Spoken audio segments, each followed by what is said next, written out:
Students, देखिए NMR series में आज हम डिस्कस करेंगे स्प्लिटिंग ऑफ सिग्नल्स पर। तो स्प्लिटिंग ऑफ सिग्नल को पढ़ने से पहले जो है आपको सिग्नल्स कैसे कैलकुलेट करते हैं वो आना चाहिए आपको। उसके बाद आप पोजीशन ऑफ सिग्नल या केमिकल शिफ्ट आप पढ़ चुके हो तो उसके बारे में भी आपको नॉलेज होनी चाहिए। अगर आपने वे चीज़ें अभी तक ना पढ़ी हो तो प्लीज़ आप पीछे जाइए, उन वीडियोज़ को देखिए, ठीक है। तो वहाँ पर उसे देखने के बाद आप तब स्प्लिटिंग ऑफ सिग्नल को समझ सकते हैं, क्योंकि ये चीज़ें एक दूसरे से कनेक्टेड हैं, जुड़ी हुई हैं। तो ज़रा देखिए, स्प्लिटिंग मीन्स होता है आपका टूटना।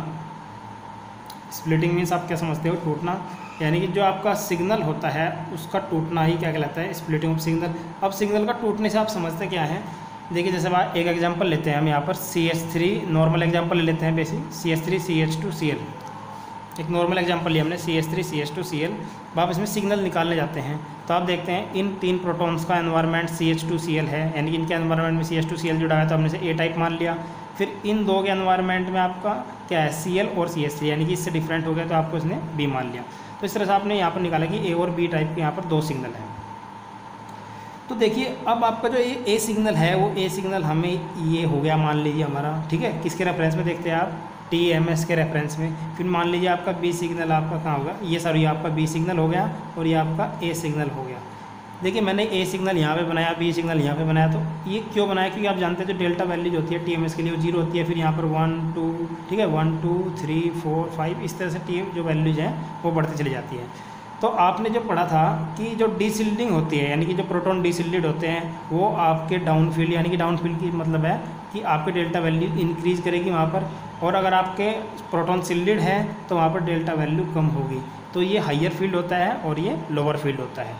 तो आप यहाँ पर देख रहे हैं कि जो B है, आपने इसके फैक्टर अफेक्टिंग भी आप पढ़ चुके हैं कि कौन प्रोटॉन डीसिल्डेड होगा, कौन प्रोटॉन सिल्डेड होगा, वो कौन से फैक्ट हैं जो उस पर बेस्ड होंगे। जैसे आपने पढ़ा इंडक्टिव फैक्ट, ठीक है। इंडक्टिव फैक्ट अगर ज़्यादा होता है तो डीसिल्डिंग भी ज़्यादा होगी, और डीसिल्डिंग मीन्स कि आपका डेल्टा वैल्यू ज़्यादा होगी। तो देखिए जरा यहाँ पे जो ये दो प्रोटॉन है, इनके साथ जो Cl है वो इलेक्ट्रोनेगेटिव होगा, तो ये इलेक्ट्रॉन डेंसिटी कम कर देगा इस कार्बन से। तो जब इलेक्ट्रॉन डेंसिटी कम होगी तो प्रोटॉन के अराउंड इलेक्ट्रॉन रिवोल्यूशन या इलेक्ट्रॉनों का रोटेशन जो है वो भी डिक्रीज हो जाएगा, जिससे इंड्यूस मैग्नेटिक फील्ड जो जनरेट होता है वो वीक होगा, और अप्लाइड मैग्नेटिक फील्ड उसे अप्लाइड मैग्नेटिक फील्ड अपोज नहीं कर पाएगा। तो इसका मतलब ये प्रोटॉन कैसे हो जाएंगे? आपके डीसिल्डेड, ठीक है। तो A आपका कैसा हो जाएगा? सिल्डेड, इसके कंपैरिजन में, क्योंकि A जो है वो Cl से दूर है। तो देखिए A आपका कहाँ होगा? जिसकी सिल्डेड मीन्स का जिसकी वैल्यू कम होगी, जबकि B आपका डीसिल्डेड है तो उसकी डेल्टा वैल्यू ज़्यादा होगी। अब जरा आप यहाँ पर एक चीज़ देखिए, हम स्प्लिटिंग के बारे में पढ़ रहे हैं। तो आपका A जो सिग्नल है वो आप ऐसे देख रहे हो, B सिग्नल है आपको ऐसे देख रहे हो, आपने कंप्यूटर की स्क्रीन पर देखा। लेकिन अगर आप उसकी रिजोल्यूशन बढ़ा दो, मीन्स कि आप उसे मैग्नीफाई या जूम करके आप देखने लगो, तो आपको ये B सिग्नल ऐसे ना दिखाई दे करके आपको ऐसे दिखाई दे जाता है, ठीक है। आप अगर जूम करके देखोगे तो आपको ऐसे दिखाई देता है, जबकि अगर आप A टाइप को देखते हो तो ये आपको इस तरह से दिखाई दे जाता है। देखिए, तो ये हुआ क्या? देखिए, आपको ये जो दिखाई दे रही है अलग अलग पीक्स, जो ये आपकी हाइट होती हैं, ये हाइट होती है ना, पीक्स बोलते हैं। तो ये अलग अलग पीक्स आपको दिखाई दे रही हैं। आपको B सिग्नल में 4 पीक्स दिखाई दे रही हैं, जबकि आपको A सिग्नल में 3 पीक्स दिखाई दे रही हैं। तो ये जो आपका एक सिग्नल था ये पीक्स में स्प्लिट हो गया। अब वो स्प्लिट क्यों हुआ, उसी का आपको रीज़न देखना है यहाँ पर, यानी कि हम स्प्लिटिंग ऑफ सिग्नल को कैसे देख सकते हैं, कैसे आप इसे मेजर करेंगे, तो इसी के बारे में हमें आज डिस्कस करना है, ठीक है। तो ज़रा देखिए कैसे आप पहचान सकते हैं इसके लिए। देखिए, स्प्लिटिंग ऑफ सिग्नल को हम N+1 रूल के अकॉर्डिंग भी समझ सकते हैं। देखिए, ये आप BSc के लिए पढ़ रहे हो नॉर्मली, अगर आप इसके ज़्यादा डेप्थ में जाते हो तो और चीज़ें बहुत हैं समझने लायक, बट वो आप पोस्ट ग्रेजुएशन में यानी कि MSc में आप इस चीज़ों को पढ़ते हो। तो अभी आपके लिए जो सफिशिएंट है आपके समझने के लिए आप ये है कि आप N+1 रूल इसके लिए अप्लाई करते हो, या फिर स्प्लिटिंग ऑफ सिग्नल के लिए आप यूज़ करते हो formula. Splitting of signal equal to होता है 2Ni+1। देखिए, या तो आप N+1 रूल के अकॉर्डिंग निकाल लेते हैं, या फिर आप 2Ni+1 से निकाल लेते हैं, जहाँ पर जो I होगा वो होता है आपका स्पिन क्वांटम नंबर, ठीक है। तो आप यहाँ पर जितने भी सिग्नल निकाल रहे हो, आप प्रोटॉन मैग्नेटिक रेजोनेंस यानी कि आप PMR स्पेक्ट्रोस्कोपी पढ़ रहे हो, तो आपका जो स्पिन क्वांटम नंबर होगा ये प्रोटॉन के लिए होगा। और आप जानते हैं जो प्रोटॉन का स्पिन क्वांटम नंबर होता है I होती है, इसकी वैल्यू हाफ होती है, 1/2 होती है, ठीक है। तो ये फिक्स है। इसके बाद जो आपका N होता है number of environmental protons, number of environmental protons. अब देखिए आप नंबर ऑफ एनवायरमेंटल प्रोटॉन यानी कि एन को आप कैसे देखोगे। आप देखिए अगर आप ए के लिए स्प्लिटिंग देखने जाते हो, अगर आप ए के लिए स्प्लिटिंग देखने जाते हो तो ए के एनवायरनमेंट में बी टाइप के प्रोटॉन हैं। और आपको एक चीज़ और याद रखनी है यहाँ पर कि जब आप स्प्लिटिंग देखने जाते हो तो आपको जिसके लिए भी आप देख रहे हो उसके एडजेसेंट पोजीशन पर ही प्रोटॉन होने चाहिए। अब एडजेसेंट पोजीशन पर ही प्रोटॉन होने चाहिए तभी वो स्प्लिट होगा। अब इसका रीज़न क्या है, यानी कि एडजेसेंट पोजीशन पर होने से ही वो स्प्लिट क्यों होगा। अदरवाइज आपका अगर ऐसी कंडीशन आ गई मीन्स क्या यहाँ पर आपका O हुआ और फिर आपका यहाँ पर CH3 हुआ तो इस प्रोटॉन्स की स्प्लिटिंग नहीं होगी। मीन्स क्या है, ये आपका एक सिंगलेट की फॉर्म में ही दिखाई देगा। जबकि आपने अभी देखा जो B है वो आपको एक ट्रिपलेट की फॉर्म में दिखाई दिया। अब ये क्यों ट्रिपलेट की फॉर्म में दिखाई दिया, क्योंकि इसके एडजेसेंट पोजीशन पर A टाइप के प्रोटॉन है जिसकी वजह से B टाइप के जो प्रोटॉन है वो स्प्लिट हो जाते हैं। बट आप यहाँ देखते हो कि देखिए एडजेसेंट पोजीशन पर इसकी ऑक्सीजन है, ठीक है, तो यानी कि एडजेसेंट पोजीशन पर प्रोटॉन नहीं है तो जिसके कारण ये स्प्लिट नहीं होता, तो ये सिंगलेट ही रह जाता है। तो ये ऐसा क्यों होता है उसी के बारे में पढ़ेंगे। तो इसका जो रीज़न होता है वो होता है स्पिन स्पिन कपलिंग। इसका रीज़न है आपका स्पिन स्पिन कपलिंग। अब देखिए स्पिन स्पिन कपलिंग क्या होता है, अगर आपके एडजेसेंट पोजीशन पर प्रोटॉन्स हैं, जैसे हम यहाँ पढ़ रहे थे कि एडजेसेंट पोजीशन पर अगर प्रोटॉन्स हैं, जैसे कार्बन के साथ प्रोटॉन जुड़ा है फिर उसके एडजेसेंट कार्बन के साथ फिर प्रोटॉन जुड़ा हुआ है, तो जब आप इसे अप्लाइड मैग्नेटिक फील्ड में रखते हो तो प्रोटॉन जो होगा वो अपनी स्पिन पर रोटेट करना स्टार्ट कर देगा। मीन्स क्या है कि ये एंटी क्लॉकवाइज रोटेट कर रहा है, तो मान लीजिए ये आपका क्लॉकवाइज रोटेट कर रहा है, तो दोनों एंटी क्लॉकवाइज और क्लॉकवाइज आपके इस तरह से जब घूमेंगे तो वो एक कपलिंग कर लेते हैं, जुड़ जाते हैं एक दूसरे से। तो कपलिंग करते हुए रोटेट करने लगते हैं, मतलब एक ऐसे घूम रहा है दूसरा उसी के साथ कपलिंग करते हुए ऐसे घूम रहा है, ठीक है। तो ये कपलिंग जो जाती है इसे बोलते हैं हम स्पिन स्पिन कपलिंग, यानी कि दोनों की जो स्पिन रोटेट हो रही है तो दोनों एक दूसरे से कपलिंग कर लेंगे, जिसे हम कहते हैं स्पिन स्पिन कपलिंग।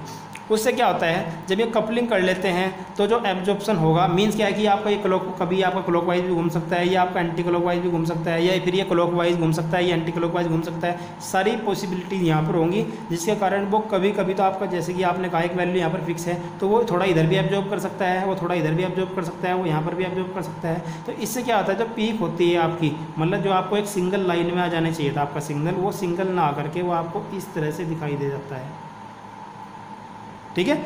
मीन्स क्या है, देखिए ये एरिया जो है बढ़ गया, इसे बोलते हैं ब्रॉडनिंग ऑफ सिग्नल, मतलब सिग्नल का जो एरिया है वो बढ़ गया तो सिग्नल ब्रॉड हो गया, तो ये इसे बोलते हैं ब्रॉडनिंग ऑफ सिग्नल। फिर आप इसे अगर जूम करने जाते हो, जूम करके यानी कि रिजोल्यूशन बढ़ा देते हो उसकी, तो रिजोल्यूशन बढ़ाने के बाद फिर आपको ये और देखिए इस तरह से दिखाई देने लगता है। जैसे बी टाइप की हम बात करें तो आपको इस तरह से दिखाई दिया, तो आपने देखा कि यहाँ पर 3 पीक्स आपको दिखाई दे रही हैं, यानी कि मीन्स क्या है, जो बी टाइप का सिग्नल है उसके एडजेसेंट पोजीशन पर जो प्रोटॉन्स है उसने बी सिग्नल को 3 पीक्स में स्प्लिट कर दिया।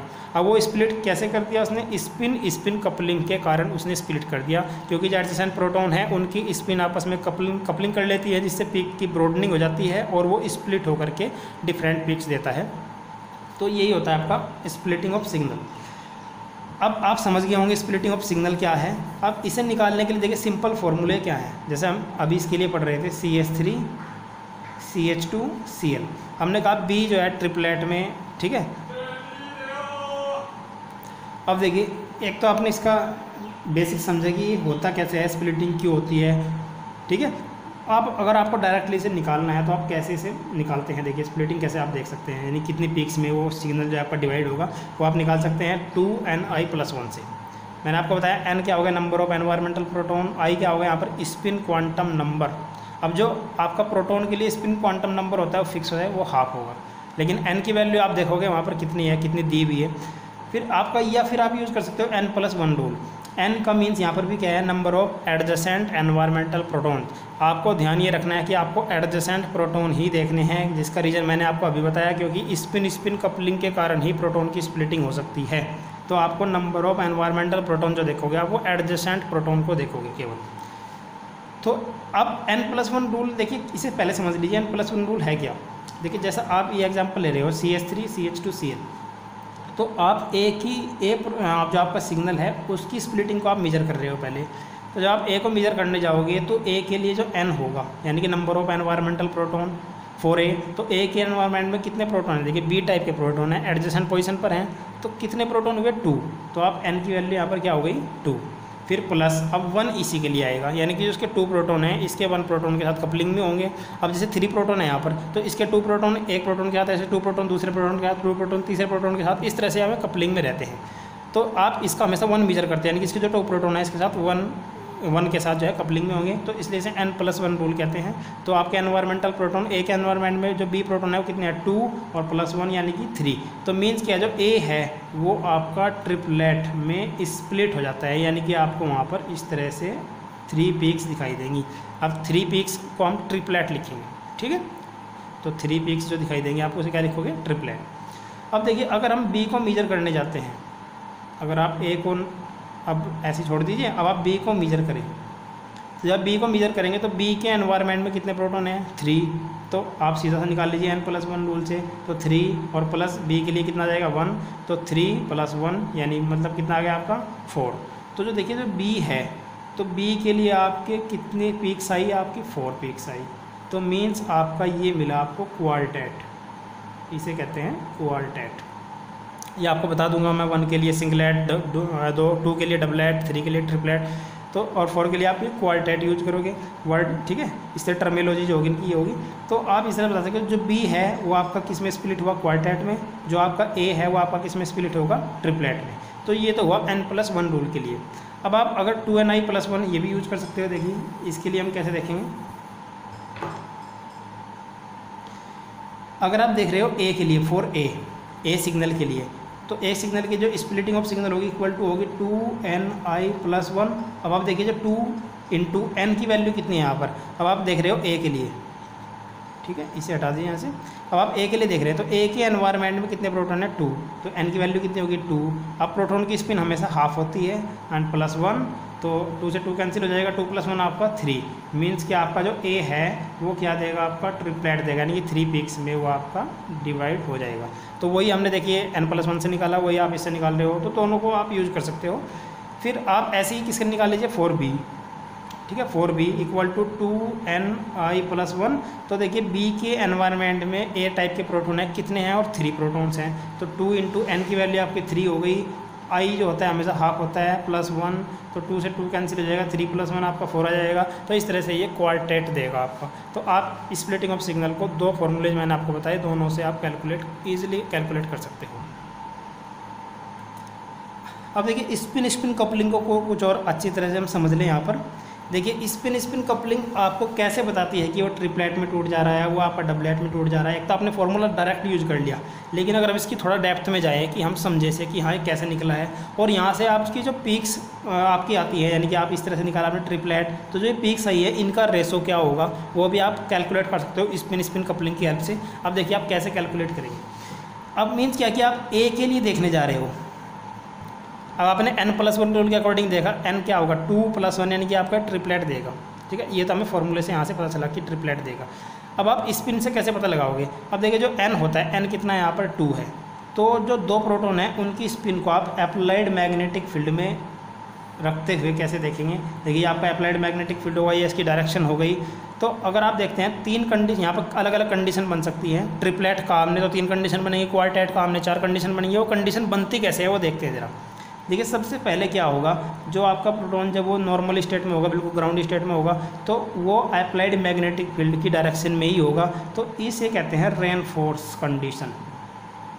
ये चीज़ें ध्यान रखिएगा, इसे कहते हैं रेनफोर्स कंडीशन। रेनफोर्स का मतलब होता है बढ़ावा देना, यानी कि बढ़ाना।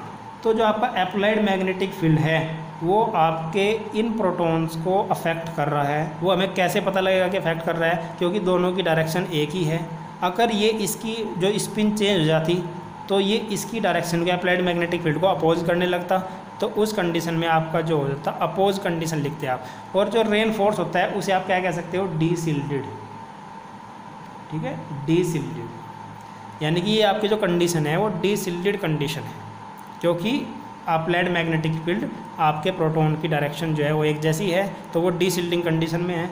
अब देखिए दूसरी कंडीशन क्या होगी, आपका एक बार क्या हो सकता है कि जो आपके प्रोटॉन की स्पिन अपवर्ड डायरेक्शन में हो तो दूसरा प्रोटॉन क्या हो, डाउनवर्ड डायरेक्शन में चला जाए। ऐसी कंडीशन भी हो सकती है। या आपका ऐसा हो सकता है जो फर्स्ट वाला प्रोटॉन है आपका वो डाउनवर्ड हो जाए और सेकंड वाला आपका अपवर्ड रहे। देखिए जरा हमने कैसे बनाया। एक तो आपने कंडीशन बनाई कि दोनों अपवर्ड डायरेक्शन में हो, फिर हम सेकंड कंडीशन पर आए। सेकंड कंडीशन में क्या हो गया आपका, एक अपवर्ड हो गया, फर्स्ट वाला अपवर्ड, सेकंड डाउनवर्ड, फिर फर्स्ट डाउनवर्ड, सेकंड अपवर्ड, और इसके अलावा तो नहीं बना सकते। अब थर्ड कंडीशन क्या हो सकती है आपकी कि दोनों ही डाउनवर्ड हो। अब देखिए ये कंडीशन तो नॉर्मल होती है क्योंकि इसमें अपवर्ड डाउनवर्ड जो है इक्वल ये रेशो में हो जाते हैं, बट ये जो आपकी कंडीशन होती है ये इसे क्या हो गया आप अपोज। अब अपोज मीन्स क्या हो गया आपका यहाँ पर सिल्डेड। अब हमने इसे सिल्डेड कहा। अब सिल्डेड क्यों कहा, क्योंकि अप्लाइड मैग्नेटिक फील्ड की डायरेक्शन को ये अपोज कर रहा है, उसकी डायरेक्शन के अपोजिट है, तो इसलिए ये सिल्डेड कंडीशन हो गई, ये आपकी डिसिल्डेड कंडीशन हो गई। तो स्पिन स्पिन कपलिंग के बेस पे अलग अलग आपकी क्लॉकवाइज या एंटी क्लॉकवाइज डायरेक्शन के बेस पे जो प्रोटॉन की स्पिन हो सकती है, क्लॉकवाइज भी हो सकती है, एंटी क्लॉकवाइज भी हो सकती है, ठीक है। तो उसके बेस पे आपकी अलग अलग स्पिन की कंडीशन आई है। तो इस कंडीशन में देखते हो आपकी एक कंडीशन मिली है आपको यहाँ पर कितनी कंडीशन मिली है आपको, 2 कंडीशन मिली है। फिर यहाँ पर आपको कितनी कंडीशन मिली है, 1। तो जो आपका पीक रेशो होगा वो भी आप यहाँ से बता सकते हो। ये जो आपका पीक रेशो होगा वो कितना है आपका 1 to 1। तो इस तरह से यहाँ पे पीक रेशो भी कैलकुलेट कर लिया हमने, और हमने ये भी बता दिया वो ट्रिपलेट में कैसे आया। अब ट्रिपलेट देखिए कितनी कंडीशन है आपकी 3। अब 3 का मीन्स है आपको वहाँ पर 3 पीक्स मिलेंगी। तो ये आपको यहाँ से क्लियर हो जाना चाहिए कि ट्रिपलेट क्यों आया। अब जरा हम देखते हैं अगर बी के लिए, तो बी के एनवायरनमेंट में 3 प्रोटॉन है, तो 3 + 1 आपका कितना आ जाएगा 4, यानी क्वार्टेट आना चाहिए। तो क्वार्टेट आप कैसे देखते हो, देखिए स्पिन स्पिन कपलिंग के बेस पे, और आप पीक रेशो भी यहाँ से निकाल रहे हो। बहुत ध्यान रखना, इंपॉर्टेंट क्वेश्चन है काफ़ी। अब ज़रा देखिए, अब हम देख रहे हैं बी के लिए 4B। तो बी के एनवायरनमेंट में कितने प्रोटॉन है 3। तो आप 3 प्रोटॉन को एक बार तो आप अपवर्ड डायरेक्शन में रख दोगे, मीन्स क्या है अप्लाइड मैग्नेटिक फील्ड की डायरेक्शन में होंगे। तो ये कंडीशन क्या होगी आपकी स्ट्रॉन्गली रेनफोर्स। अब देखिए इसका मतलब आप समझ जाएंगे मैंने स्ट्रॉन्गली क्यों लिखा, स्ट्रॉन्गली रेनफोर्स। अब जरा देखिए आप जब इसे धीरे धीरे नीचे की तरफ लेके चले जाएंगे, यानी कि जब ये एक्साइटेड स्टेट में जाता जाएगा तो उसमें ये क्या करने लगेगा, अप्लाइड मैग्नेटिक फील्ड को अपोज करने लगेगा। वो कंडीशन कैसे हो सकती है देखिए। अब आपका क्या करोगे आप, फर्स्ट प्रोटॉन जो होगा उसकी स्पिन चेंज हो जाएगी, लेकिन बाकी के 2 प्रोटॉन की स्पिन आप अपवर्ड रखोगे। मीन्स क्या है कि यहाँ पर स्ट्रॉन्गली रेनफोर्स है, फिर यहाँ पर आपका ये वीकली रेनफोर्स कंडीशन में होगा।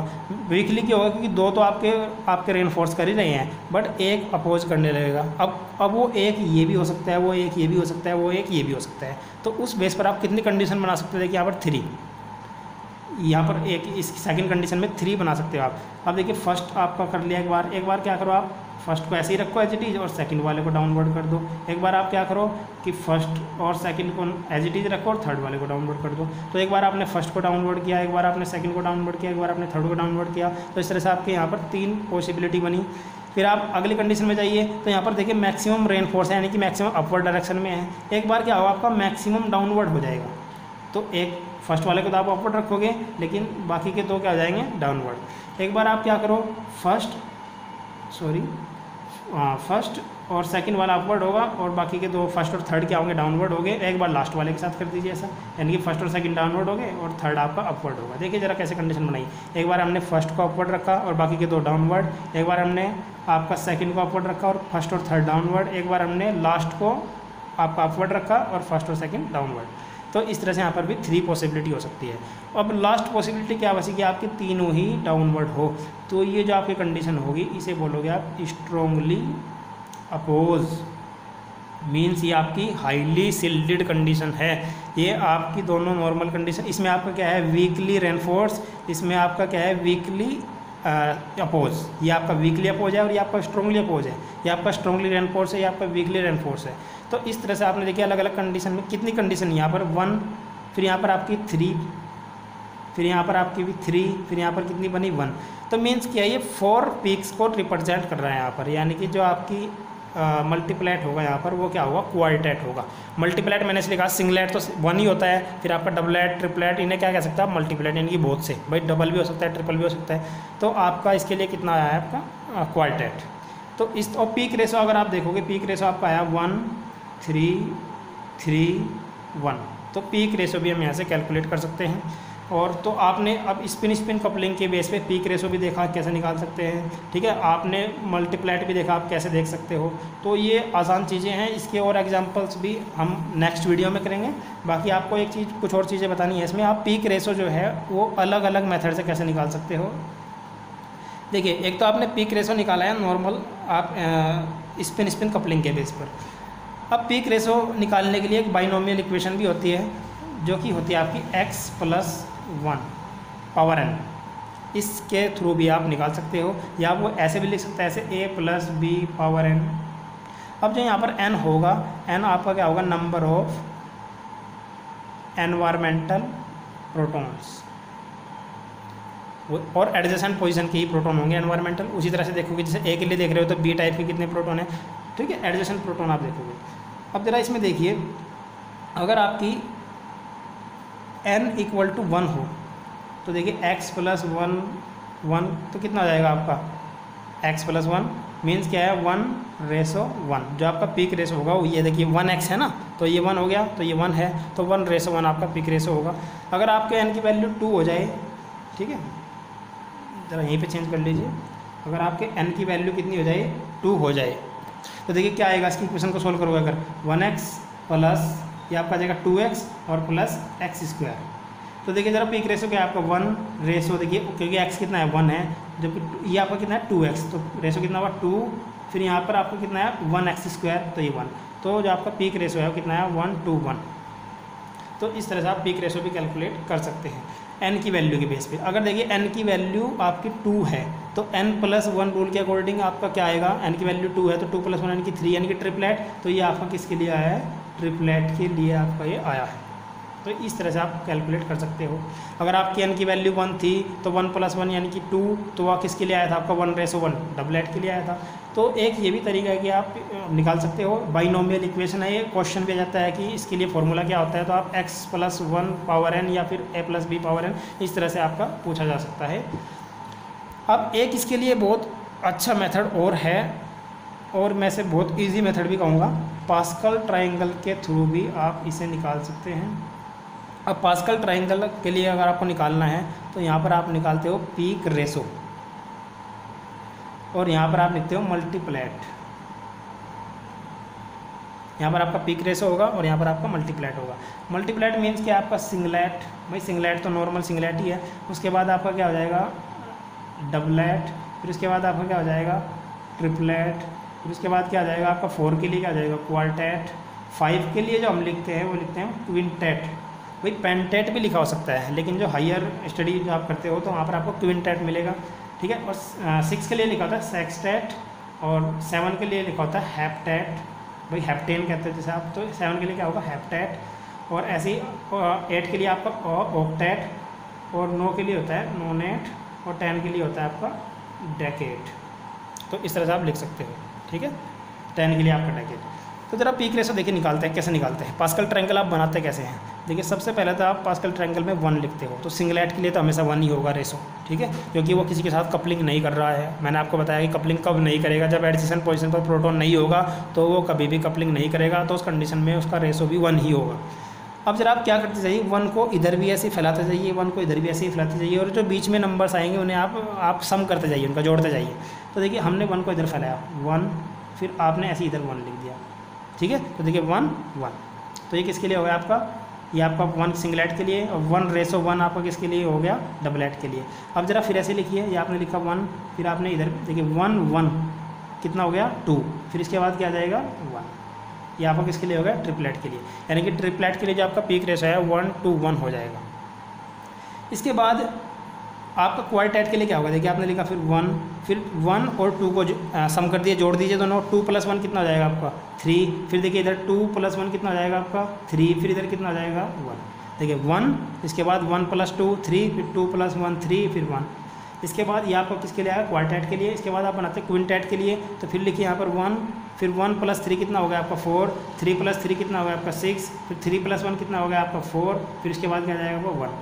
तो इस तरह से आप आगे भी आप मुझे लगता है कि आप समझ गए होंगे इसे, ठीक है। आप ऐसे लिखते जाइए कि 1, फिर 4 + 1 कितना हो गया आपका 5, फिर 6 + 4 सॉरी कितना हो गया आपका 10, फिर 6 + 4 कितना हो गया आपका 10, फिर 4 + 1 कितना हो गया 5, फिर कितना आ जाएगा 1। तो इस तरह से आप इन सब के लिए मल्टीप्लेक्स के लिए पीक रेशो को कैलकुलेट कर सकते हो। बहुत ही ईजी है, आप इसे आसानी से समझ सकते हो। तो इससे आगे का जो पोर्शन है हम नेक्स्ट वीडियो में देखते हैं। Thank you.